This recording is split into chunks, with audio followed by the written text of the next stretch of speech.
இன்னைக்கு பூரி உருளைக்கிழங்கு சாப்பிடணும்னு ஆசையா இருக்கு. செய்து வை, வெளியே போயிட்டு வாங்க. பூரி உருளைக்கிழங்கா? நான் கூட அதுதாங்க யோசனை பண்ணிக்கிட்டு இருந்தேன்.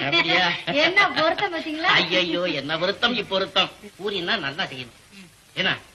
சரி, நீங்க உங்க பக்க பிரகாரம் சொல்லுங்க, அது பிரகாரம் நான் செய்யறேன். Very very good. இங்க வா சொல்றேன். உட்கார். எப்படி செய்யணும் தெரியுமா? ஒரு குண்டான எடுத்து ஒரு அரை ஆளாக்கு கோதுமை மாவை எடுத்து அதுல போடணும். அதான் எனக்கு தெரியுமே. தெரியுமில்ல? அது தலையில கொஞ்சம் தண்ணியை தெளிச்சு 2 உப்புக்கல்ல போட்டு நல்லா பிசையணும். அதான் எனக்கு தெரியுமே. அப்புறம் உருண்டை உருண்டையா உருட்டிக்கணும். அதான் எனக்கு தெரியுமே. அப்புறம் என்ன செய்யணும் தெரியுமா? அதுதாங்க எனக்கு தெரியும். அப்பளா குழம்பு எடுத்து இத வச்சு அப்பளம் மாதிரி ரவுண்ட் ரவுண்டா போட்டுக்கணும். அதான் எனக்கு தெரியுமே. அப்புறம் என்ன செய்யணும்? அதுதாங்க எனக்கு தெரியும். தெரியாது இல்ல?